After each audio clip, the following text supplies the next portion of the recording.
ในวันที่20มีนาคม2025นี้กองบัญชาการทหารแขวงบุรีคำไซ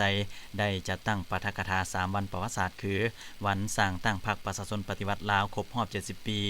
วันที่22เดือนมีนาปี 1955หาวันที่22เดือนมีนาปี 2025วันสร้างตั้งแขวงบุรีคำไซครบรอบ41ปีวันที่6เดือนมีนาปี 1984หาวันที่6เดือนมีนาปี 2025และวันแม่หญิงสากลครบรอบ115ปีวันที่8มีนาปี 1910หาวันที่8มีนาปี 2025โดยการเป็นประธานและปาฐกถาของสหายพันเอกคำแผนวิลือธรรม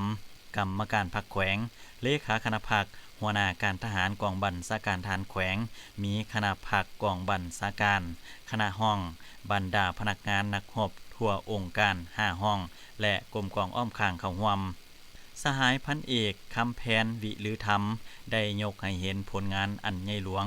ในภารกิจปกปักรักษาและสร้างสรรค์พัฒนาประเทศชาติภายใต้การนำพาของพรรคประชาชนปฏิวัติลาวตลอดระยะ70ปีผ่านมาโดยเฉพาะ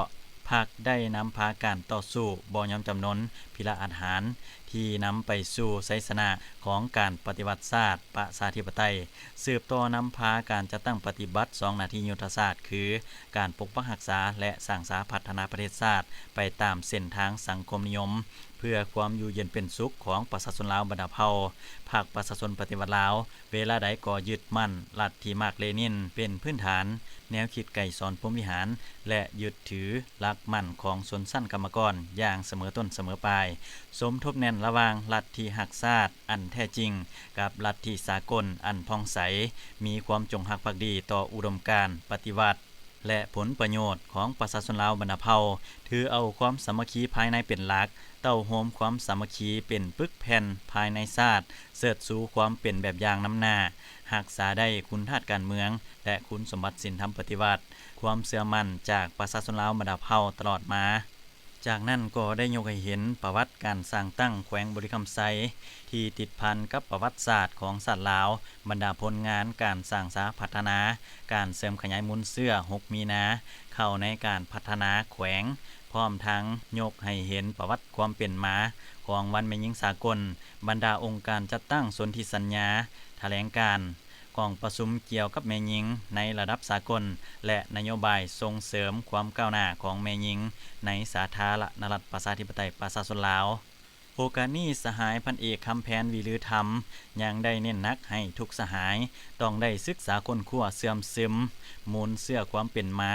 ประวัติศาสตร์ความสำคัญดังกล่าวที่ได้เผยแพร่ในครั้งนี้เข้าใจอย่างลึกซึ้งและเอาไปนำใช้เข้าในชีวิตการเมืองของกลุ่มกองให้ได้รับผลดีเพื่อพร้อมกันสืบต่อสร้างสรรค์พัฒนาประเทศชาติไว้ให้มั่นคงเพิ่มทวีศึกษาอบรมการเมืองแนวคิดให้พนักงานนักรบในแต่ละกลุ่มกองเข้าใจและมีความจงรักภักดีต่อประเทศชาติสามัคคีช่วยเหลือซึ่งกันและกันเพิ่มทวีก่อสร้างกลุ่มกองให้เป็นกลุ่มกองเข้มแข็งนักแน่นกลุ่มกองปลอดใสปลอดภัยปลอดคดีกลุ่มกองวัฒนธรรมนักรบวัฒนธรรมยกสูงสติระวังตัว